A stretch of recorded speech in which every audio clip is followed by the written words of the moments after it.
History 101. It premiered in 1989 with the clever moniker, Genesis does what Nintendo don't, and clearly it was designed to do just that. Sega's 16-bit console, whether it was known as the Genesis or the Mega Drive in your country, was dead set on taking out Nintendo and doing it through the use of arcade graphics and arcade-like ports. While it may have started that way, it did end up stemming a very significant library, including one very popular Blue Hedgehog and plenty of games that we all remember. In fact, for just a short period of time in 1991, the Sega Genesis actually blew away the Nintendo with a 55% market share. So now, we here at Gaming History 101 present to you our opinion of the top 10 Sega Genesis / Mega Drive games of all time. Number 10, NHLPA 93. It has been one of the longest running misconceptions in the history of sports games and popular culture, and even I screwed it up in the discussion debate. But that beloved, glitch-filled, no-team-having, blood-on-the-ice game we all remember is, in fact, NHLPA 93.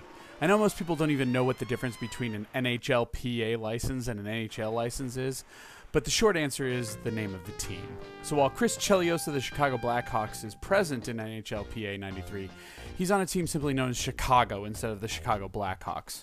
From there, the debate will devolve into a diatribe of the breakaway move, which is in both 93 and 94, glitches, one-shots, and of course the creme de la creme and why it's on the list, fighting. The fact of the matter is, no matter what the movie Swingers has said, fighting is not in NHL 94, and the head bleed on the ice won't return when fighting does in NHL 95. So if you want that no-holds-barred attitude that was only found on the Genesis Mega Drive, it's in NHLPA 93, and that's why it is number 10 on our list. Number 9, Thunder Force 3. Being the avid shmup fan, it's nearly impossible to talk about Genesis shooters and not come across the Thunder Force series. This is because while the series was born on a handful of microcomputers in Japan only, the popularity of the series, especially outside of Japan, and most of the gameplay staples came from the Genesis Mega Drive sequels. Of those 3 sequels, Thunder Force 3 is significant for changing the series to solely horizontal-style shooting, making it more akin to Gradius or R-Type, as well as taking full advantage of Sega's 16-bit console with some great parallax scrolling.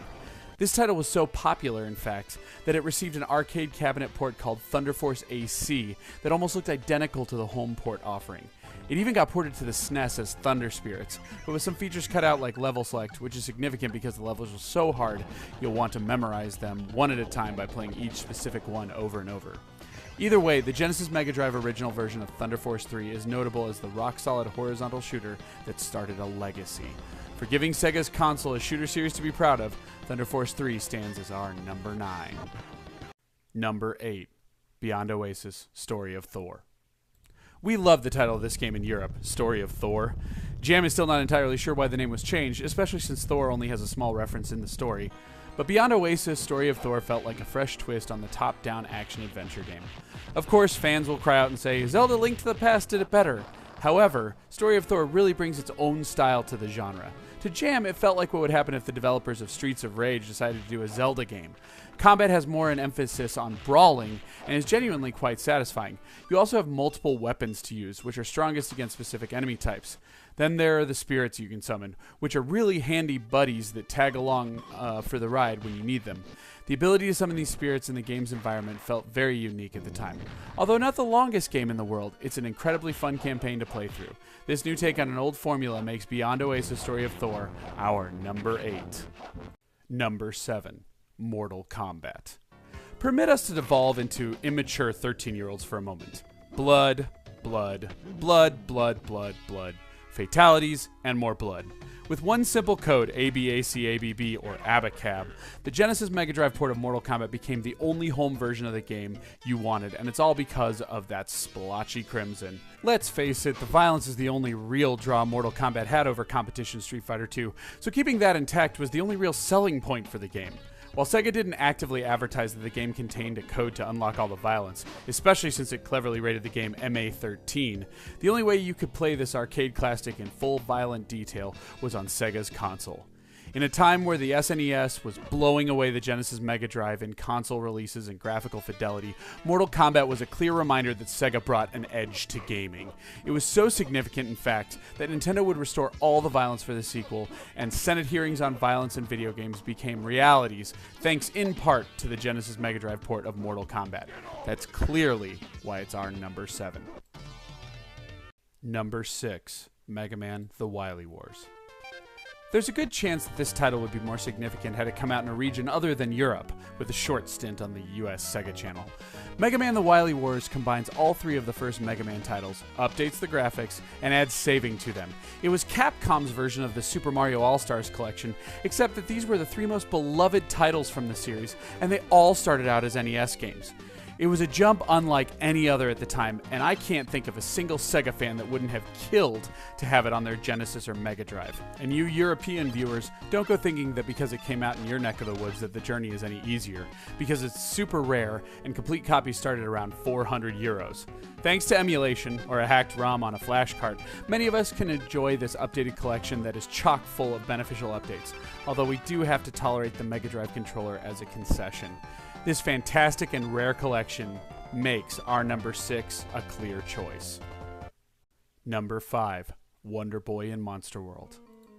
The Wonder Boy series is one of those games that really evolved with each iteration and brought something new and exciting to the table. Wonder Boy in Monster World on the Mega Drive Genesis plays out like a wonderful 2D adventure where you explore multiple locations, meet many colorful characters, and gradually see your character Xion turn into a legendary hero. In addition, it still holds true to its roots, and you can see where the original Wonder Boy, also known as Adventure Island on the NES, came from. As opposed to just going from point A to point B in dungeons killing monsters, the game would throw surprising twists into the gameplay, making the experience fresh and consistently fun. The boss battles in this game are some of the most memorable on the console. You'll feel like you're facing an impossible foe at times, and on occasion you need to rely more on your knowledge of the game than your fighting skills to see you through. Wonder Boy is a forgotten franchise that still to this day needs a spiritual successor, but until an indie developer takes up the task, we still have this great game to play. Wonder Boy in Monster World is our number 5.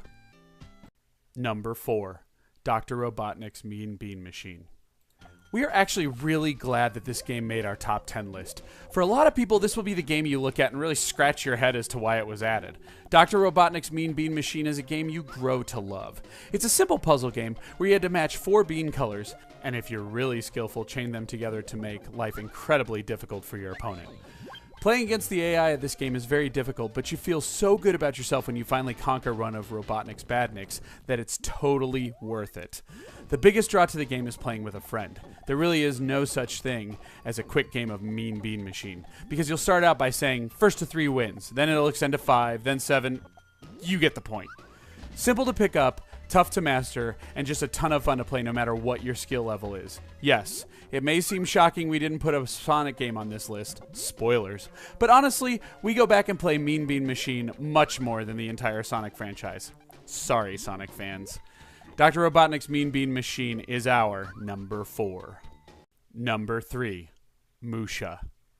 Speaking of great games developed by Compile, there is no better or more unique shooter on the Genesis Mega Drive than Musha. Short for Metallic Uniframe Super Hybrid Armor, thank you Japan for your lovely acronyms, you don't play as a ship in this game, but rather a human in a large flying mech.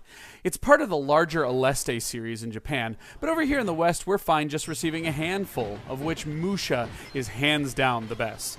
Fast-paced, wonderful graphics, and a soundtrack that keeps your heart pumping, there is literally no other vertical shooter with some of the longest levels in history quite like it.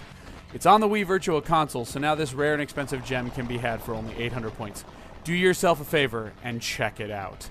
Musha is hands down our number 3. Number 2, Castlevania Bloodlines, Castlevania The New Generation. Castlevania on the Mega Drive was that game that proved that the Mega Drive was capable of some surprising feats. Just looking at gameplay footage of this game, unaware of its console's origin, and you might be greeted with an incredible soundtrack that holds up even to games on the SNES.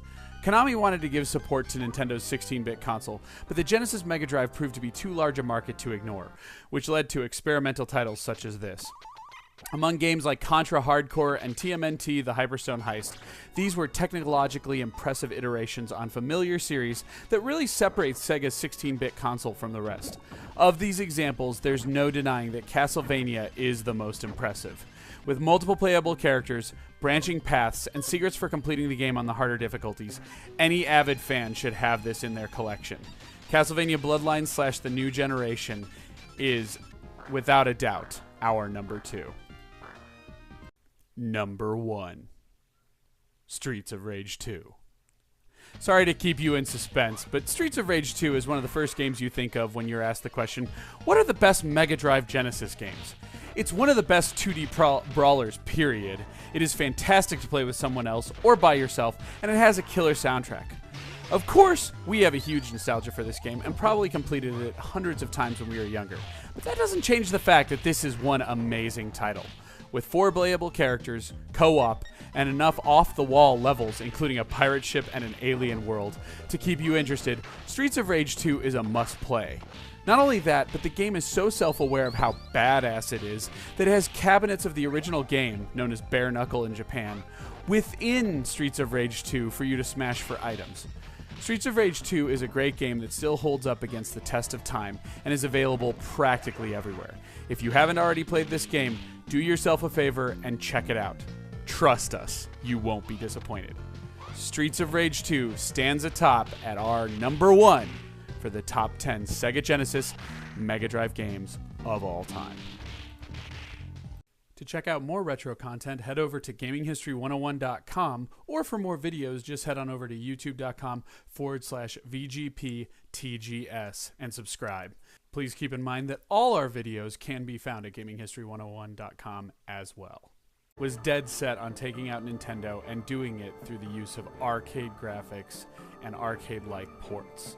While it may have started that way, it did end up stemming a very significant library, including one very popular Blue Hedgehog and plenty of games that we all remember. In fact, for just a short period of time in 1991, the Sega Genesis actually blew away the Nintendo with a 55% market share. So now, we here at Gaming History 101 present to you our opinion of the top 10 Sega Genesis / Gaming History 101. It premiered in 1989 with the clever moniker, Genesis does what Nintendo don't, and clearly it was designed to do just that. Sega's 16-bit console, whether it was known as the Genesis or the Mega Drive in your country, no team having blood on the ice game we all remember is, in fact, NHL PA93. I know most people don't even know what the difference between an NHL PA license and an NHL license is, but the short answer is the name of the team. So while Chris Chelios of the Chicago Blackhawks is present in Mega Drive games of all time. Number 10, NHL PA 93. It has been one of the longest running misconceptions in the history of sports games and popular culture, and even I screwed it up in the discussion debate. But that beloved glitch-filled